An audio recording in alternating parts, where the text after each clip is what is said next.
This is a Merrick Studios podcast.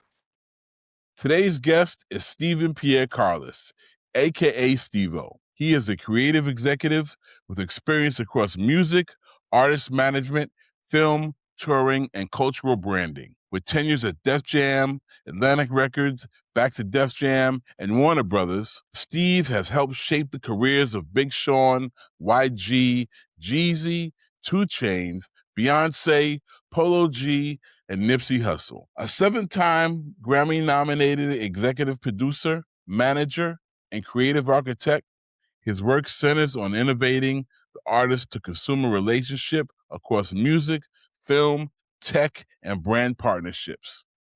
This is Mixed and Mastered with Steve Carless. Welcome to Mixed and Mastered, the podcast where the stories of the music industry come to life. I'm Jeffrey Sledge, bringing you real conversations with the people who have shaped the sound of music. We're pulling back the curtain on what it takes to make it in the music business. These are the stories you won't hear anywhere else, told by the people who live them. This is Mixed and Mastered.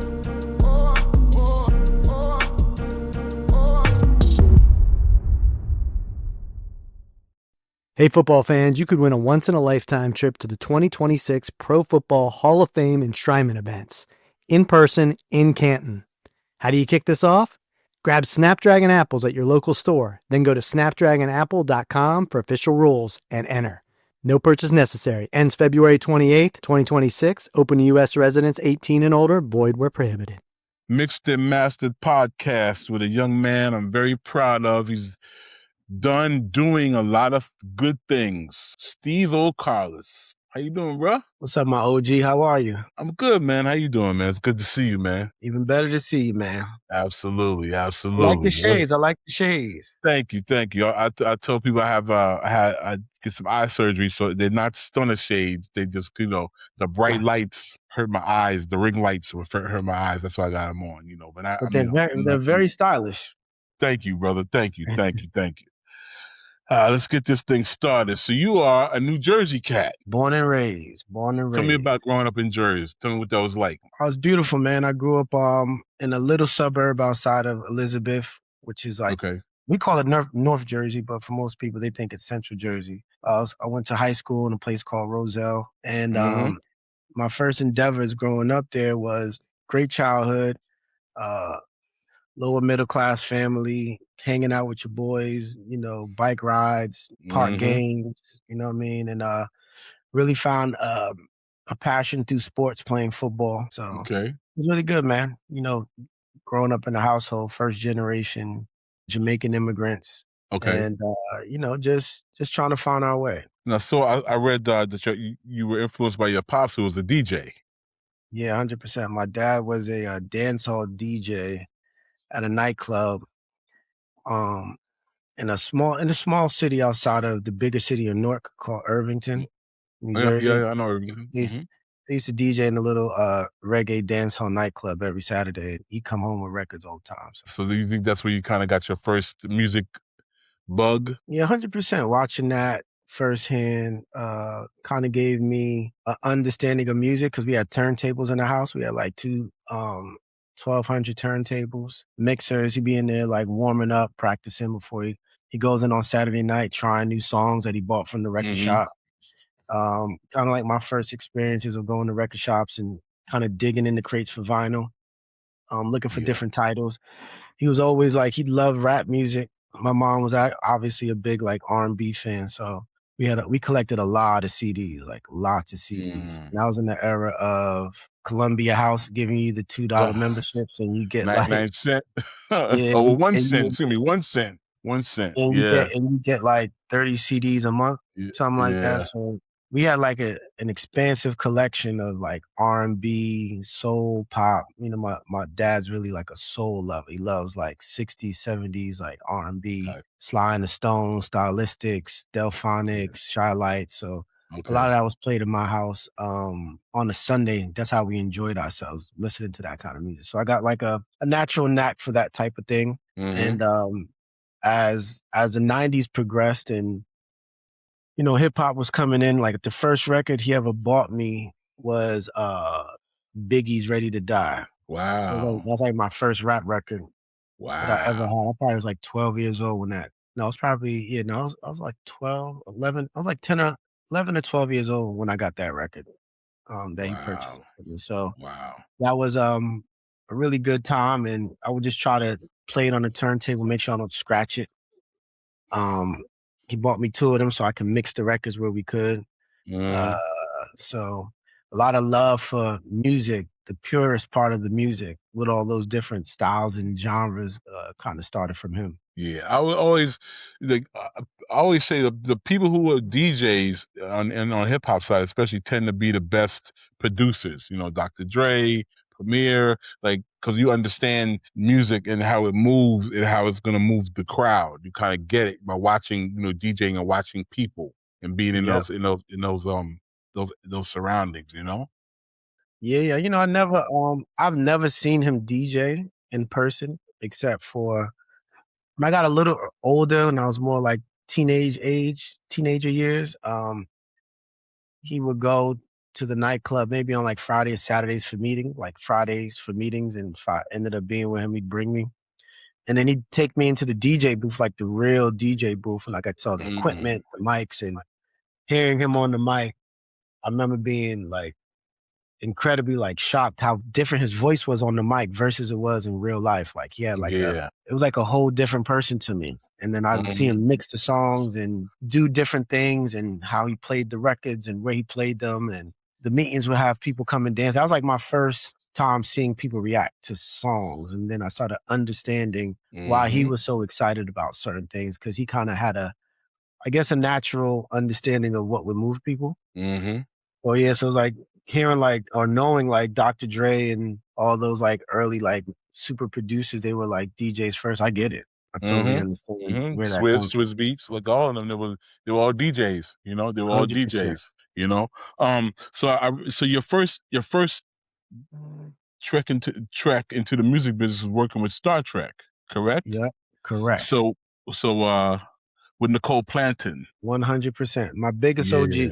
Yeah, I Nicole's always dope. tell everyone everywhere I go is like she gave me my first job in the music business. So I feel forever indebted to her. So I shout her Yeah. out from the hilltops everywhere I go. Oh yeah, Nicole's dope. I remember they had an exhibit in Brooklyn, Bushwick called Domino. It was a Domino Sugar event. They Mhm. built these big statues out of sugar. By an artist named Carol Walker. This is back 7, 8 years ago, maybe 10 years ago. And I Mm. went with my then now my ex-wife, and I ran into Nicole and her mom at the event. So now I always call Nicole my cousin. I said, I met your mom, you're my cousin now. You know? Yeah. You know? But tell me about Star Trek. You know, tell me about that. Man, Star Trek was just they weren't really new, but they were starting out and really getting legs because obviously Pharrell and the Neptunes were really popular, producing like all these massive Mhm. hit songs. And as they endeavored out, and this is literally post them releasing the first Clips album, which obviously was a cultural and also mainstream success to some degree. Absolutely. Absolutely. Uh, that era was like, I'm fresh. I'm like 18 years old, 7. I might have just turned 18, coming in and really even believing someone from where I'm from in New Jersey. And I always like to put color on this is being in New Jersey. Obviously, we're close to New York City, but it's like miles away because it's its own world. Like New Its York City own has the planet. 5 It's boroughs. So totally different. People will be like, Newark, New Jersey, Newark, New York. I'm like, no, no, no, no. That's totally it's a different different planet. thing. It's like it's a whole different level of competition because you got the 5 boroughs and then now you have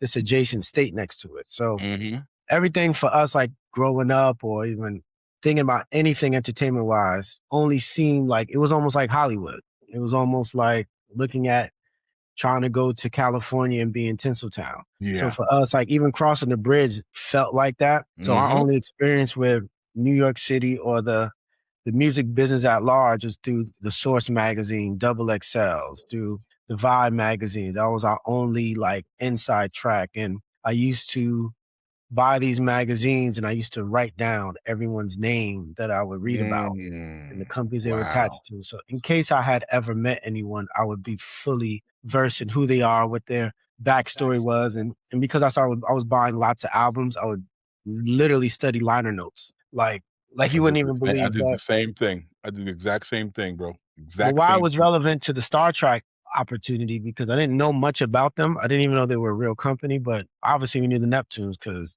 I buy Jay-Z albums, I buy whoever they worked on, and I always would see the Neptunes and then see all of the publishing and this and that. So when we actually got connected through a childhood friend of mine who took a shot in the dark on a cold call, calling Star Trak to get me an interview, Wow. the short of it, I ended up interviewing. I got a job as an intern, and that was kind of how it started. Wow. Mhm. That's funny. It's funny, man. You're the first person. I had this very similar thing. Like I would read all the liner notes and I'd call the labels and I'd usually get dissed, but I'd just keep trying. And then, like you said, but that liner note thing is so important because when you meet the people and you can really tell them, you know, their stuff. Like you like, oh, you did it opens up opens up the conversation at a different level, you know? Yeah, it's very quantifiable. I look back now and I felt like that was a unique, I don't want to call it a tactic, but it was something I really enjoyed doing. I was really passionate about it, but I felt like it gave me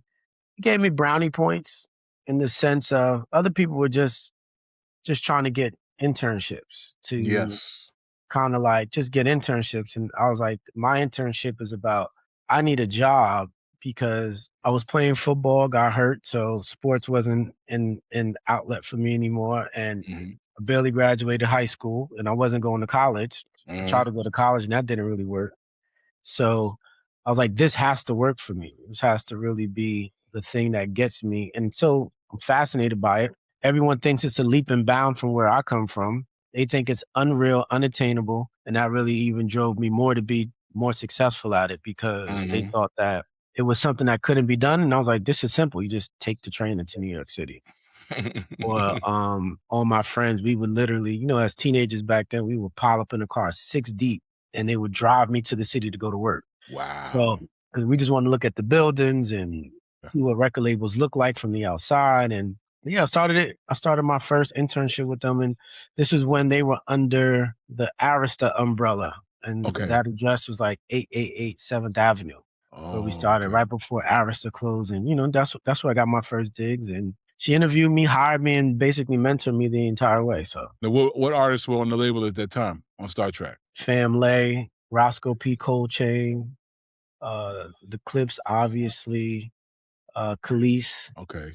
Khalees was coming off Milkshake. I can't remember. Those are like kind of like the ones that I remember the most. Okay.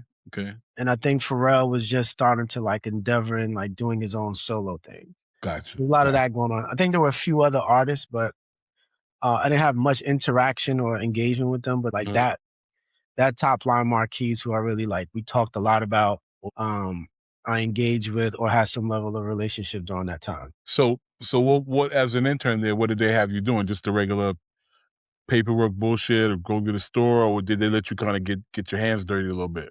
Well, the fortunate thing about that opportunity, which I really appreciated, it was like, I didn't know at the time, it was Black Rand. So it was Rob Walker, who was like CEO running it. Then I had like Nicole Planton, and they had Loic Villapantu, who's a lovely Frenchman, is my boy. Yep. And still with Pharrell to this day. And things I was doing really, it started out as just answering phone calls and kind of sorting through the demo bin, which I thought was fascinating. Seeing how demos came in, what real label people would do with them. Do they really listen to these things? Do they not listen to them? We were tasked listening to them, see if we found anything special, but they came in such an influx. It was hard to keep up with the submission. So we filed it. Then it just became about like, as we got busier, we were really like a small like outfit. So as things got busier, you know, our attention got really pushed towards like ensuring that we can turn over or support the Nicoles, the Robs, the Pharrells, and the Chad Hugos on like the things and projects that they had going on. And they were like in film, TV, music, fashion back then. I'm talking about 25 years ago. So yeah, I was answering phones. The greatest thing that I took from it is they did a lot of licensing. They got a lot of sync licenses for their beats. So I really learned. Back then I learned a lot about publishing and sync licensing. And back then, to show you my age, we had fax machines. So they were always, the fax machine would stay on all day long and it would ring all afternoon with requests going in, and at that time we had to sign them and fax them back, and I got to read a lot of it and learn from that material. So that really became like the majority of what I was doing. No, but that's Answering good though, calls. because you got to do a lot because it's a small place, so you got your hands in a lot of stuff that a regular internship at, say, Epic Records, you wouldn't have been doing those sync license, and you wouldn't have been nowhere near that shit. So that's good. It's a good It was thing. good. I got to That's a good touch. I got to see. I got to talk to all kinds of people on the phone because they would call in to talk to Rob or look for Pharrell. So I would get to talk to like Irv Gotti, which was like I had my jaw on the ground when you first picked up the phone and said it was Irv. Nelly, Russell Simmons, Wow. Lior. I mean, you name it. Whoever couldn't get Rob on his cell phone, they'd have to call the office line, and the line would go to me. So I got to front face with a lot of people, get to tell them my name. Hi, this is Steve, and da da da da da da da da. And anyway, it was good. It was great. I got a lot of my toolkits from that experience. That's dope. So what was your next step after Star Trek? After Star Trek, I got fired. It happened. If you've been in this business and you ain't been fired, then you ain't been in this business. Yeah, that was I got fired. I remember I was so distraught by it because I was like, I made it. They started paying me, and then I got fired. But a lot of it was kind of the new, you know how it goes in the music business. A majority of it is because they were really like condensing and consolidating. Remember, this is post Napster era. There's a lot of consolidation coming down. And also, we had moved our deal from BMG and now we were in Universal. And being in that business, in that company, even though you're your own label, they have like strict building rules at 1755. And anyway, I was so overly excited about the opportunity. I had worked there for like maybe 6 months and I started getting paid. Ended up being there a little over a year. And I used to just stay late. I would come early before everyone and leave after everyone. And because I was a consultant on the books, I was not allowed to be in the building past 8:00. So when I would stay late, and walk out the building or walk back in the building at like 11 at night, because I would catch the last bus from the Port Authority back to New Jersey. Probably leave like last bus like 11:30. I would leave, and then they just caught me one day, and they were like, "Hey, you can't be in the building, and we got to fire." And they put me on the ban list. Damn. So it was the technicality. It wasn't based on your work. It was based on the technicality of the building. Straight pure technicality. Damn. So what happened next? After that, I had a short stint, which I was very grateful because I just was distraught that I lost that opportunity and felt like I was on a great trajectory to go somewhere. They were doing so many amazing things. But they all stayed in contact with me, all were friends with me and helped me out in my transition. I went to work for Cypher Sounds because he was an A&R during that time. And, I didn't know that. Okay. Yeah, he was an A&R for Star Trak, and he gave me an opportunity to come and intern for him. So I was like, I'll intern for you. And he had a management company because he was starting his comedy venture and really building that out. And I worked with him and Jamal Landlord, and they also had a budding promotion executive named Donna Grin, who's now like head of everything at Republic. Wow. And it was 3 of us in a little dark room, and we were cranking shit out, like just doing things. But again, small company, got to touch a lot of things. And I just told them, I said, really, after doing this for like a few months, I said, my ambition, it wasn't paid at all. I said, just to stay relevant and in the mix, I'll do it. But as I said, my goal is to get back to a record label at some point and continue that journey. And in the middle of that opportunity, I got a opportunity to go intern at Def Jam. Jay-Z had just became president. They announced it, and I got an internship through Theo Brown. Gave me my first job at Def Jam, and started at the bottom in street team, and kind of the rest was history. And the good thing about it is that you realize is the strength of your relationships, how relationships kind of move you from opportunity to opportunity. Absolutely. You always hope it'd be your work and what the work does. And I'm really a big believer on the work, but the relationship aspect was really crucial now that I reflect on it. And telling like the story of how we went there. And when I got there, it was great because Pharrell went and called Jay-Z and gave me a cosign. And then that created a Jay-Z relationship. that I was able to foster, going back that far. So all positive. And that kind of was like the beginning of how I Of got here. everything. Mm-hmm. So you started with Street Team. Then you and Sav come in the company around the same time. We came exactly the same time. Theo Brown came from TVT, and Sav worked for Theo at TVT. So when Theo got the job at Def Jam, Sav was like his guy, and then he just brought me on because we just got to connect. And he was like, "All right, well, I'm filling Rob Love's shoes. Rob Love is a legend on that side of it, so we got work to do because we got to outdo what Rob did."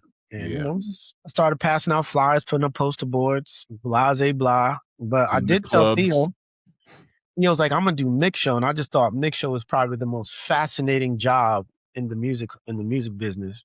Why is that? Because that was like the portal of how we tested rap records to go to national radio. And that was one thing that I felt was a hindrance on the Star Trak label development side is we had amazing songs and amazing music, but we were always fighting for position with our parent company to get in the queue to kind of get records to the masses, so to say, right? So you learn that challenge and frustration through like making great songs from your artists, but can't get them exploited, can't get them to Funkmaster Flex, can't get them to all the meaningful outlets and gatekeepers that control these airwaves. And I was able to build some early relationships with guys like that. And I said, I want to talk to the DJs. And Theo was like, yeah, we'll go talk to the DJs. At first, he was really reluctant about it because he was like, I just can't have you messing up because this is the Jay-Z era. But everybody on eggshells. Me and Sav kind of like joined forces and just started calling DJs because we had DJ relationships. And that kind of morphed into us transitioning out of like a street team promotions role into more like a lifestyle mix show director. Yeah. Because if I remember correctly, you were one of the only labels, maybe the only label that really had a lifestyle kind of slash the kind of department. It was, people had mix shows, they had radio, but you were like, you guys bridged the gap. Yeah, I gotta give that credit too. That credit got to go to Pekaz, like Sean Pekaz. He came in at the same time. We didn't have as good of a relationship with him, but he was always just like opening to support us, and we kind of went under his wing, and that's where that kind of lifestyle amalgamation came from. It was because he was kind of sitting between like promotions, radio, street, and then just like what they call lifestyle at the time, but it was like, anything that was ancillary.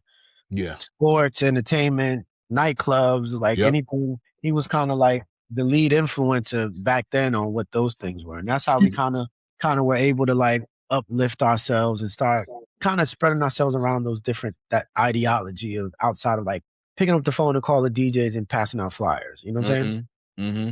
Now, real quick, tell me how you developed the Best of Both Offices thing. So Best of Both Offices came from, obviously, I'm an avid mixtape guy. We learn everything about our artists through the mixtape culture. And Sav, same way. So him and I were like two peas in the pod. We're like brothers from different mothers that kind of came in. We just had all these similar or parallel interests. And Best of Both Offices really started as a mixtape. We were just trying to find, in our lifestyle role, we were trying to find a creative way of marketing or having the acts that we were rolling out that were new artists stand out outside the typical calling of like DJ Khaled at the radio station. Yeah. At WEDR, or calling Baltimore, talking to Quicksilver, or bothering Flex, because those relationships were really owned and honed by like Sean Pekaz. You know what I'm saying? And, once you have a relationship, you can't really encroach on. That's like stepping on his toes. So we had to find another way, a new way to kind of like connect and engage with guys. So we started going to mixtape DJs. And we were finding ways to, distribute them songs. And we created a mixtape and we called it the Best of Both Offices. And at the time, 50 was in probably the peak of his career. I was like 2004, 2005. Okay. And we call it, Jay was the president, so we called it the Best of Two Offices, which is really more about Jay-Z versus 50 Cent. So we made it like a versus tape. And we took the best songs from Interscope, promoting their records, as well as the best songs from Def Jam under Jay's watch. And we created a website and let the streets decide in a poll which label did better in terms of new music, new artists versus the other. And that was a way for us to kind of exploit not only the music, which was our only intentional purposes, but what happened was the tape got so popular, people just started calling it the best of both offices. Yeah, I And remember. it became a thing that him and I did. And then we said, that worked, let's try it again. Then we did the King of the South. So it was like Lil Wayne versus T.I. But because we put them in mixtape formats, people started buying them. So now we're on the street selling these shits. That's And funny. yeah. Anyway, it got way bigger than what corporate would allow for it to grow. Of course. And they try to fire us over it. Of course. But we got really popular in the building about it because Peg House came in and saved our jobs because they said we were bootlegging out of Def Jam, and we were. Yeah. But the artists loved it, like the Joel Santanas of the time, the Jeezys, the Rosses. Like we really started building like these real intimate relationships with them just off of that feedback that they were getting from the outer audiences on the street level about like what we were doing outside of like what an Yvette or Sean was doing on the radio and DJ and mix show side. You get it? Yeah. No, I kind of built like a brand for us in that company. Yeah. You actually, you did build a brand. You were like the first verses. Yeah. Yeah, you were first verses when I realized it, you know? So I know you at this point you were getting, or maybe already had interest in going to the A&R and doing that type of thing. Was this around the same time, or is my timing off? Nah, it's the same time. All of us, A&R is the most coveted, most sexiest, fascinating role to have in like the music business. It is. You hear about these guys that run around with corporate cars and they kind of like swag it. They got the power to sign artists, talk to the CEO. At that time, we were in what quintessentially was the basement of the companies. We were like the company's best kept secret, but it was always an ambition to do that because we love the music. And because we were putting together these tapes and they were being successful, we paralleled it in our inexperience. Like we're sort of kind of putting together albums with the materials that we're giving. Yeah. So, we just started venturing out on our own, talking to new artists, connecting through the people, because the mixtape relationships and networks started giving us access to different people. Like we got access to Joel Ortiz. We got access to Kendrick Lamar. Wow. One of our first before he was even signed to a label, J. Cole. And really at the rise of the blog era, because we had got in trouble for the mixtapes, we had to kind of convert the brand from being about mixtapes to being about artist development. So that kind of offered us up all this opportunity to kind of like present artists to the label. Yeah. But none of them ever got signed on our watch. But that's where I feel like that's where the first inklings of like A&R intention kind of came into play for us. That's dope. And so Dion, No ID. Dion was your kind of entry into that world. 100%. Well, I credit him with making me an A&R person. Like he taught me how to be an A&R person, and then he taught me the business. But the first person that really gave me my first shot as an A&R executive was Craig Howman. Okay. He hired me off of the success of Best of Both Offices to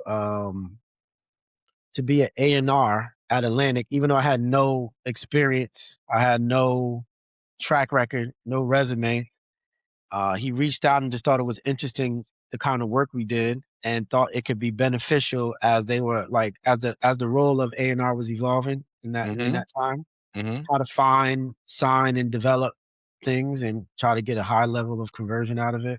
And I said, well, look, here's the deal. If you could do this, you got to make me one promise, because I want to sign my first artist. You got to allow me to sign Nipsey Hussle. And he was like, yeah, I guess. Like, he didn't know much about him. He's like, tell me about it. Play me some songs. And he's like, yeah, sure. And that was a contingency of me signing. And again, so interesting. No one would believe this. Nicole Planton, you're talking about maybe 5 years later, is the person that introduces me back to Nipsey Hussle. Tell me about that. She was working for BMI, and BMI was publishing him. Got you. And him and I had connected through the Best of Both Offices, like I do with a lot of acts. But we kept falling out of contact because he's just going through a lot of personal things. Leaving his label, he did a He was on Epic at first, correct? Yep. Before they folded the first time. And he was doing he's going through, and he's in and out of jail, kind of going through that, and whatever was happening here, which I had no point of view about until later on in life. But we connected, and he was just very wary, but he was very open. But because of her, she kind of put us back in the same room together. Wow. And since the day she put us together, we were friends ever since. Wow. Best friends ever since. You know what I mean? Wow. So, God bless her. yeah, so I give that credit of being found as an A&R person to Craig Kalman. He took the first shot on me, which allowed me to kind of like leave the nest and kind of go out and go to Atlantic and be an A&R person. But then No ID a year or two later brought me back as an A&R executive to actually do the role full time. How'd you like working at Atlantic? It was great. It was new. I'd never seen it before. I've never been in an A&R meeting, never understood. Yeah. Like The Atlantic it's a completely opposite function from the promotions and marketing and advertising side of the business, obviously. It's very creation intensive. It's just a lot of things I learned just from being in the room with the people, lingos, obviously studio culture. I was always around, but I never was touchy. You know what I mean? Got you. So I actually got to cook. So had to be a fast learner. And Craig is quintessentially like I don't like to overstate it, but like a legend in that space, even at that time. And they were having massive success on the urban front. So I just took all that guidance, learning, just being around, trying to figure it out. And Dion had then became the head of A&R at Def Jam after leaving Good Music. And he was like, again, relationships. He was like, you're the only one that knows every artist on the roster and they know you. And he hired me as A&R to A&R all those guys. From Pusha T to 2 Chainz to Jadakiss, Fab, anything you could think of. Yeah, that was smart of him because you didn't have to like introduce yourself. You already knew those cats, so they were like, "Oh, that's my man," and so it's another level of trust. Like, "Oh, that's my man. Come to the studio, but that's my man." I get it. I get what he saw. I get it. Yeah, but what I was really grateful for, he really like put his hand on my shoulder, which is. A&R is a very difficult and challenging landscape to navigate. And I was just very grateful to have someone like him navigate me the whole way through. Yeah. He, like, people put think his it's hand on just my like shoulder and taught me everything, budgets, administration, clearances, all those things you take for granted. Because on the promotion side, we're told to deliver hot pizza. Now you actually got to like make the ingredients. Just a lot of nuances. And he always had a creative intention about it. So always making sure to give the artist room and really deal with them from the standpoint of like understanding them as people first and then putting the business and the creative environment around them. So I give all the kudos to him on that because I could have not been what I believe is what they quantify me as a good A&R person. I learned that all from him. Yeah. I always tell people like I learned as much about A&R from the A&R admin people that I worked with, like you said, with the budgets and all, and the sample clearances and sitting in those sample clearance meetings and, and the splits and all the dirty work that nobody ever thinks about. They used to use hanging out in the studio chilling. It's like, no. It's way more to it than that. That's actually the smallest part probably to making a record, But that's hard. Like that part is really hard. People don't understand. Like that's a lot. It's a lot. And back then it's not really technologically inclined. So a lot of it is paperwork and chasing different things and really getting good at making people work together and give you what you need so it doesn't hold up the artist and what they want to do in terms of timeline. It's a very challenging, nuanced, but very gratifying experience if anyone ever gets the opportunity to do it. Exactly. And we'll be right back. Welcome to Merrick Studios, where stories take the mic and culture comes alive. We're not just a network, we're a family, bringing you smart, soulful, unfiltered conversations. And this season, we're bringing the heat with our biggest lineup yet. Whatever you're into, music, sports, business, we got you covered. Merrick Studios, where the conversation starts and keeps going. Check out our full lineup, including Unglossy with Bun B, Jeffrey Sledge, and myself, Tom Frank. Now streaming at wearemerrickstudios.com. Master the art of lyricism with Pendulum Mink, the first school for rap. Learn elite techniques through immersive lessons, real-world exercises, and guidance from hip-hop icons. This is where MCs sharpen their skills and glow boldly on the mic. Ready to level up? Visit pendulummink.com and start your journey today. And now, back to the show. I want to talk a bit about YG. Yeah. Because I know you were totally, really responsible for that happening. And I don't know, it seems like his story kind of gets lost in the mix. of that era of Def Jam. I mean, I want to talk a little bit about just tell me the process about working with him and how that happened. Yeah, like YG's like he's like one of my most important acts that I probably ever worked on, because that was probably, in the executive role, my first opportunity to kind of use the skill set of marketing and promotions alongside my A&R acumen. And what I mean by that is, in that era, Def Jam was just getting outside of like the Jay-Z era. And it was kind of like where the new business was settling and Atlanta was just kind of happening and popping up with all these new acts. They call it the mumble rap era, right? And we signed this, Max Goose signed this kid from the West Coast. These kids from the West Coast, he was trying to sign 3 of them. These 3 kids that were like this rapping, singing, and production kind of tandem. But they had a big record called Tooted and Booted, and it was massive on Rhythm Radio, and they brought it in for about Def Jam, our Def Jam office in LA. And but he was on the roster for a very long time because it was a single deal. And that tandem was Ty Dolla $ign, DJ Mustard, and YG. That's crazy. But no one in New York that's could insane. really, That's insane. That's fucking insane. But the New York, we were so New York hip hop based, like they just couldn't wrap. The staff at the time was having difficulty just wrapping their mind around how to translate success from the West Coast, even though there's always been West Coast success. But in that time, that difficult time, how to translate it into something meaningful in this new era of Def Jam and what the new landscape is. Yeah, because back then, but that era was all New York and Atlanta pretty much. Yeah. But before I left Def Jam the first time to go to Atlantic, I was just radio promotion person. So I spent a lot of time with him, knew his family. Back to relationships. So I left out an important piece. When I went to Atlantic with Craig, I also was running Jeezy's label, CTE, because he had a label deal. And him and I became partners. And for that short stint of like 3 years, I was managing Jeezy. So I was overseeing his next Def Jam album as management on the management team. But I also was running his day-to-day operations for his label at Atlantic while doing my Atlantic A&R role. And Jeezy was also an A&R person at Atlantic at that time. 100%. So when I went back to Def Jam, Peck Oz was still there. But now I'm back as an A&R person. And the context was, we should put, Jeezy was having like this, he was having his run. And it was like, why don't we put Jeezy and YG together? Because the concept really came out like, we should use our established heritage artists to kind of mentor and up our new artists. Got you.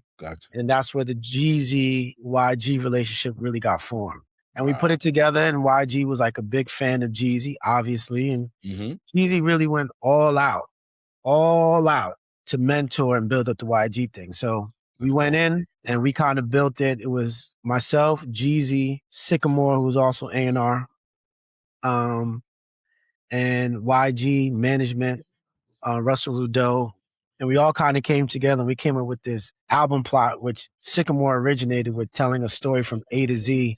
Because we spent so much time, no one could really figure out why YG was so popular on the West Coast. And I even went out and stayed with him for like 3 months, sleeping on his floors, his couches, just moving around with him, trying to understand like why this teenager had the city like upside down. And it wasn't until Jeezy came in that we really understood what it was. And I found out what got him popular, especially with that first song, Tootin' and Booted, is all the kids in the West Coast at that time, they took it for granted back then, but it got big out of house parties because kids couldn't go to clubs. So they would print their CDs up and go up and down the West Coast going to house parties. Mustard would DJ, and YG and Ty would go there and perform the songs at house parties. That's actually genius. Brilliant. Genius. But what was deeper about it, YG had this deeper story about Compton, gang banging culture. Everyone, that's like so taboo. Everyone wants to know about like what's the configuration and the politics or the values and principles, or even what is worth in lieu of that, because it only has negativity attached to it. And Sycamore kind of came up with this game plan of telling his story like a day in the life concept. What you do from the time he wakes up to the time he goes to bed, and it was like this day in the life concept of an album. We went in there and we knocked it out. Jeezy flew him to Atlanta. And we worked on that album for about 9 months, his first album. And that became my Crazy Life and breakout debut album for him. And the big single off of it is kind of where I get attached to the story more meaningfully, is because I was able to use my mix show relationships, my marketing experience to kind of go out on a limb. Me and Jeezy put up the money and went after the song My Nigga and got it really big in the clubs and real big in on mix show, and then it turned into a hit. Yes, it turned into a smash. Smash. How many albums did that album sell at the end of the day? Probably like 5 million, 5, 6 Was it million. 5 million? Mhm. Wow. I knew it, obviously I knew it was successful. I didn't realize it was 5M. Wow. That's huge. So that was like my first big commercial album, first big as an A&R person, like one of the, like probably the first one. Yeah, probably the first one that I had. And after that, that experience, we were like thick as thieves because we all lived together for like a year. We were like thick as thieves running around. And so you lived on the West Coast. I ended up doing the next 5 YG albums. Wow. Sycamore's good with that because he did that with Astroworld.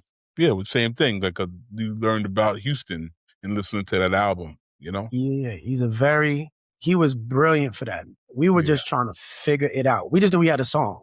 And he kind of brought in, because he had a little bit more A&R experience than me, so I was really learning from him in real time, but it was kind of a seminal project for both of us because it was like breakthrough, and a breakthrough means that we were doing turnaround projects, was what he would call it. Like not something we actually signed, but something we turned around, right? Gotcha. Turning that around, meaning it was on the roster for 3 or 4 years and they couldn't figure out what to do. And here we go. We come out not only with a hit record, we come out with a successful album and debut. Yeah. So who else did you work with during that era besides YG? A lot. I did everything. Fabulous, Jadakiss. So were you involved with the Soul Tape? I did all of those. I did all the 2 Chainz albums. I did all the Pusha albums. I did all of anything that was like rap heritage. Jeezy, did all the Jeezy albums. I did all the, like, Dion really put me on every project. I was doing like 5, 6 albums a year at that point, but we were delivering them.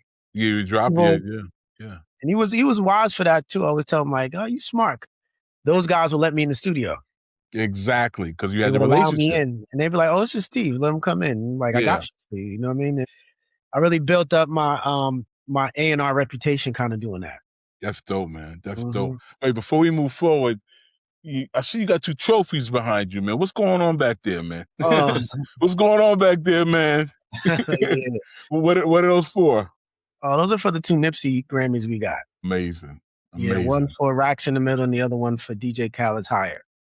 It's fucking amazing, man. Yeah, so tell me about Mrs. Carter. Well, Mrs. Carter's interesting. That actually came at the call of, I think, a lifetime from my dear friend, Emery Jones. Emery called me about that.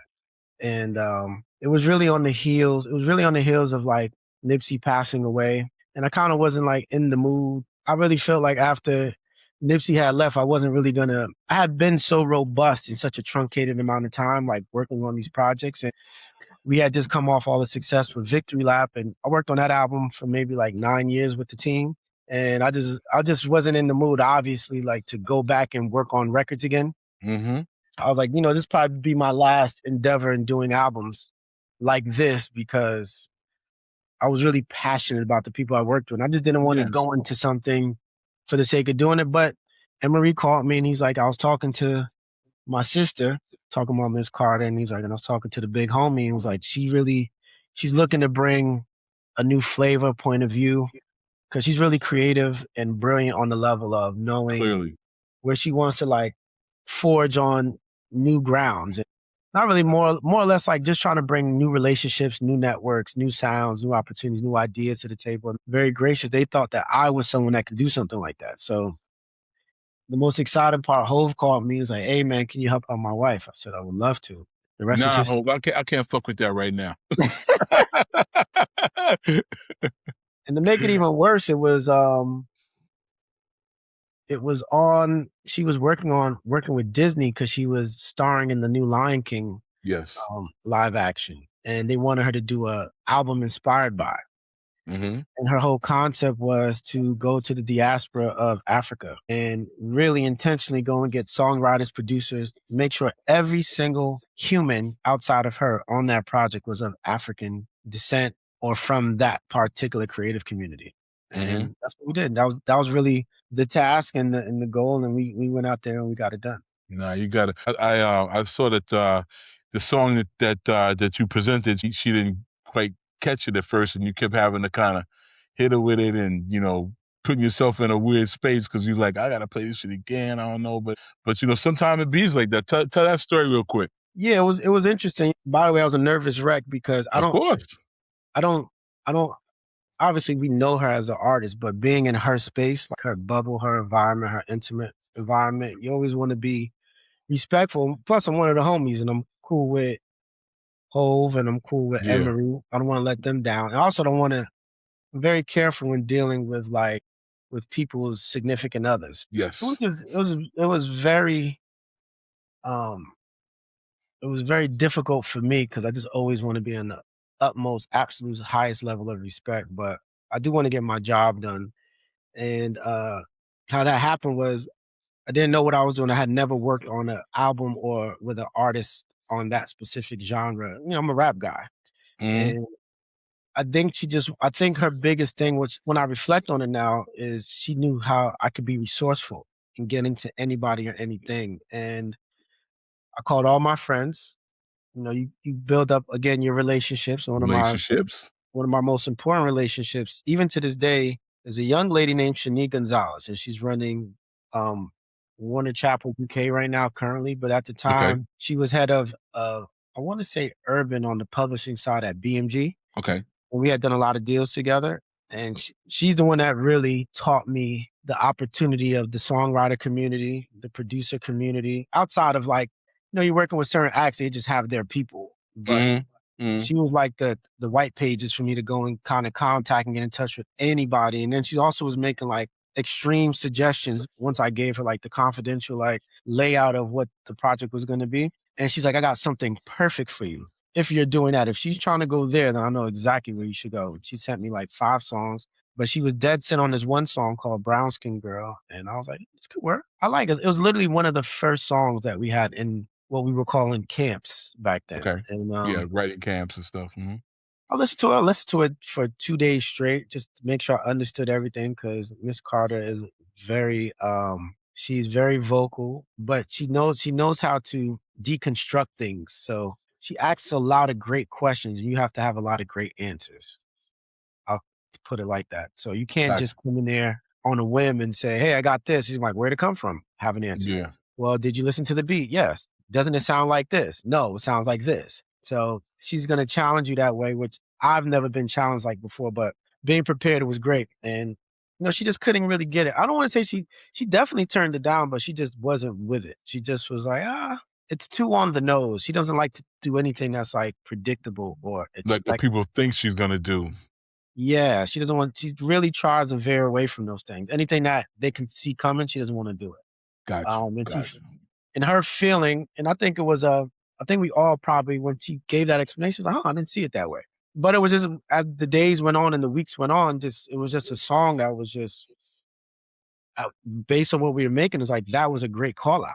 That was a song that, she could really center her entire brand and the project around. And again, long story short, after many, many attempts, and she shot me down a good handful of times, in an open forum too, almost to the point, and she said it with love, but she was like, hey man,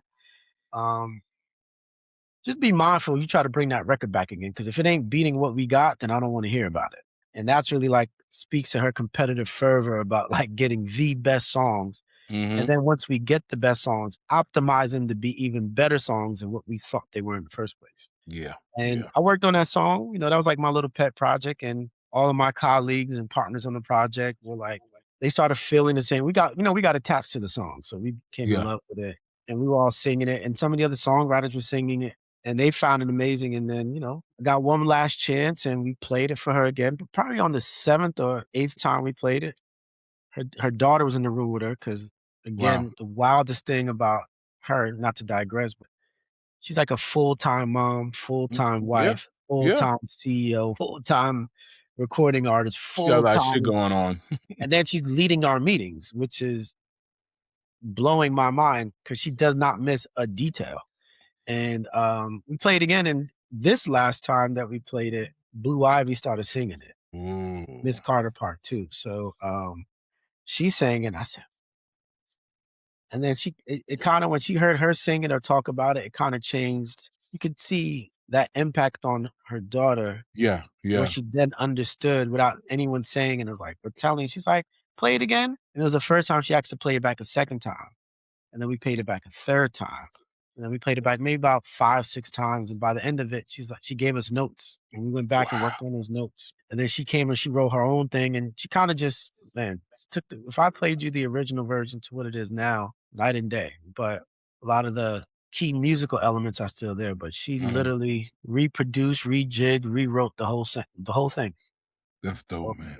That's dope. Tell me about Defiant. So Defiant is my brainchild of, I feel like it's my business expression of how I feel about how I've gone from working at Star Trak to yesterday. You know what I mean? The attitude, the boldness, kind of just being like, I'm never afraid to try something new. Gotcha. And I think my history kind of reflects that. I've always been really excited about kind of forging new territory and trying to disrupt things, or just trying to find new ways to do things and find new people to do it with. Has always been kind of like the mantra of like my intention in the work that I do. So building a company called Defiant was really like, it's really an ode to Def Jam because I love Def Jam so much and I just wanted something with DEF in it. And I just found like that word really speaks to like my candor, what I think about what my personality is and what I hear, what my friends and colleagues say about me. I just thought it was a fitting word to use to kind of illustrate what kind of artists I want to work with, what type of music I want to make, and some of the campaigns that I want to be a part of. Any artists in particular on the label now that you could talk about? I mean, we have some artists that I did in my Warner venture. Okay.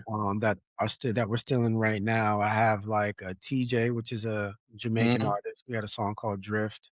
That was really successful that we're really proud of. We've had I signed a lot of the young kids out of the drill scene.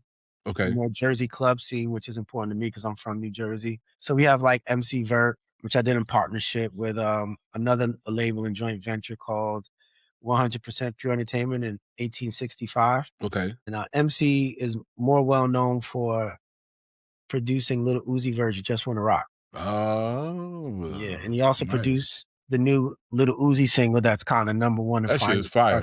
The new one is crazy. I love that record. Yeah, so we discovered him, we signed him, and he's with us. And we also have a kid named Groovy who was from New Jersey. I actually grew up in the town that I went to school in, and that was a gratifying signing as well because he had a big song called Jersey Love. Okay. That went really viral on TikTok, and it's an R&B song. And to date, we probably sold about 1 million records and got about 2 billion views on TikTok. And wow, really the intention was with these kinds of acts is really, like I said, going into the new iterations of the genres, new marketplaces where I feel like a lot of folks weren't really fishing. Really, one is like back in my own backyard in Jersey and kind of taking house and club music, which is really a part of like my first aspirations as a music person.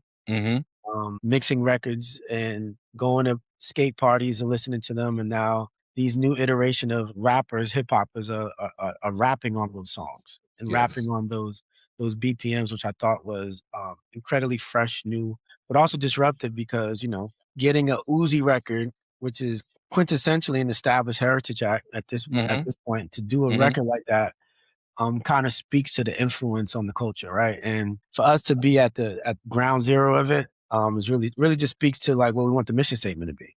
So yeah.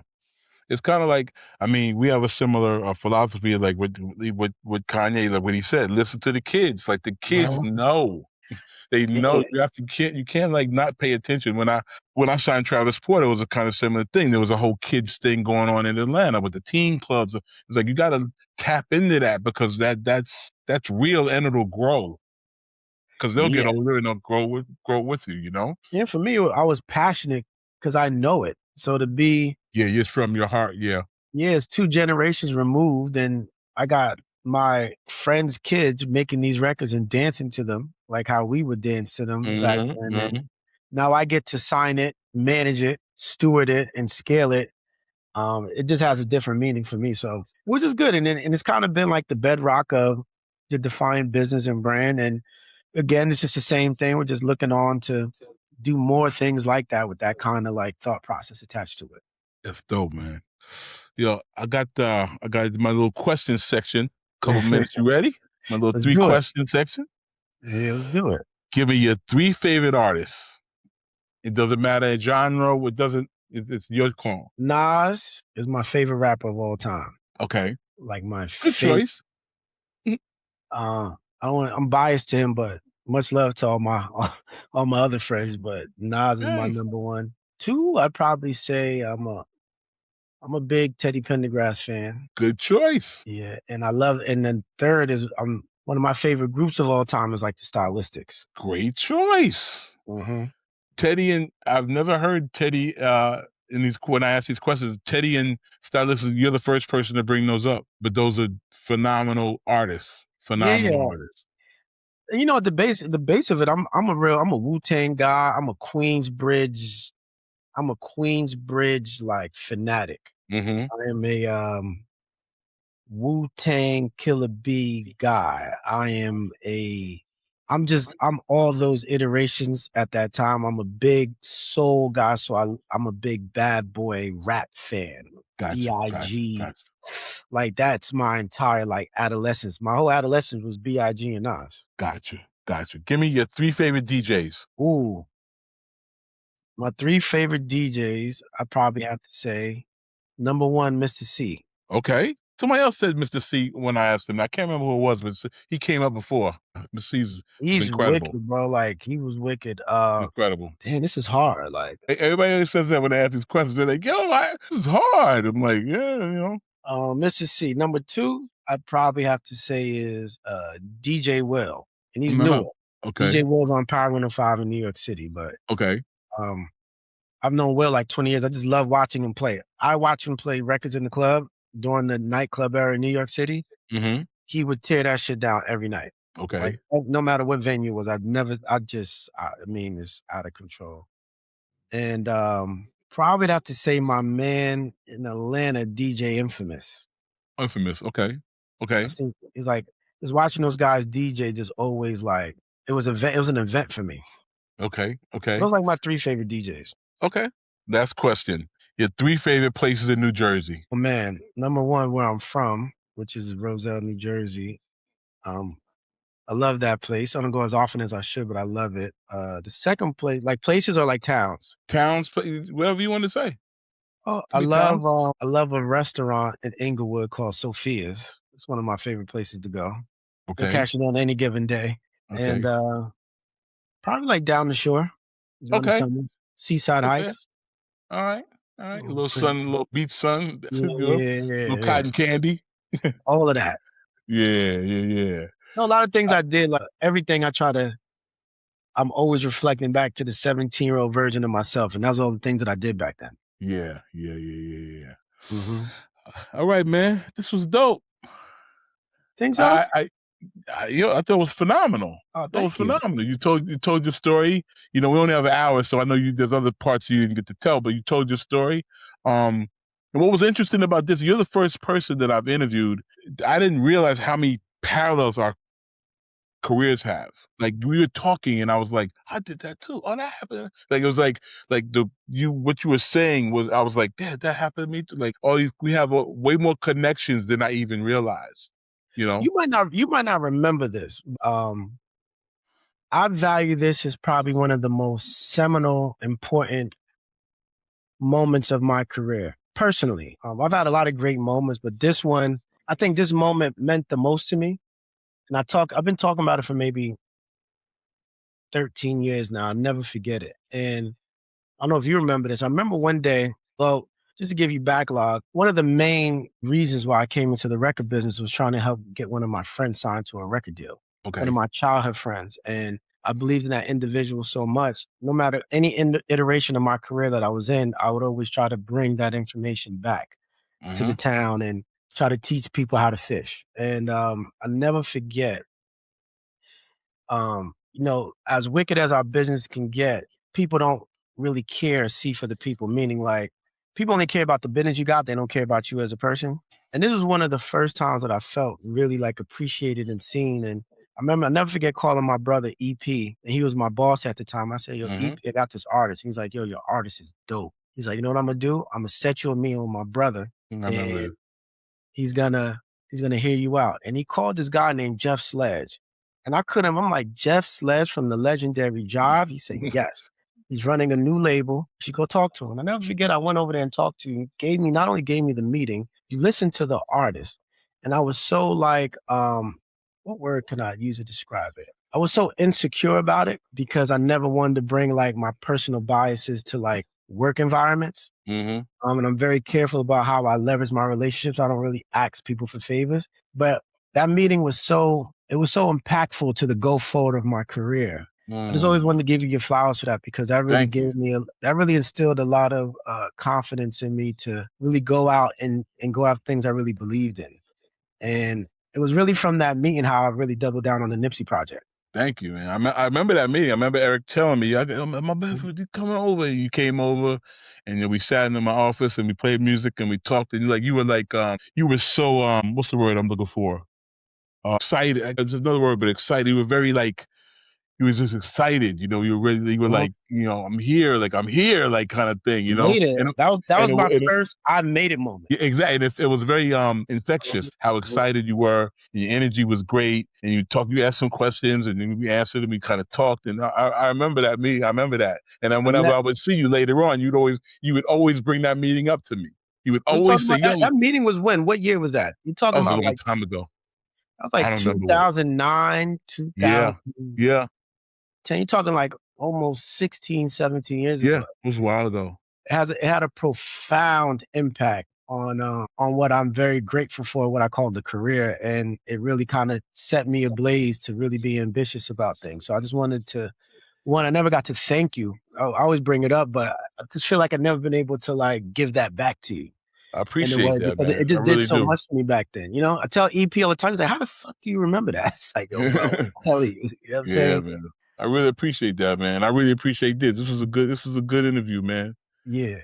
This is good. I'm glad we got to talk, Yeah, let's do it, man. My OG. Yeah, man. Thank you, man. I appreciate it, Steve. You can catch Mixed and Mastered on Apple Podcasts, Spotify, iHeart, or wherever you get your podcasts. Hit that follow button, leave a review, and tell a friend. I'm your host, Jeffrey Sledge. Mixed and Mastered is produced and distributed by Merrick Studios.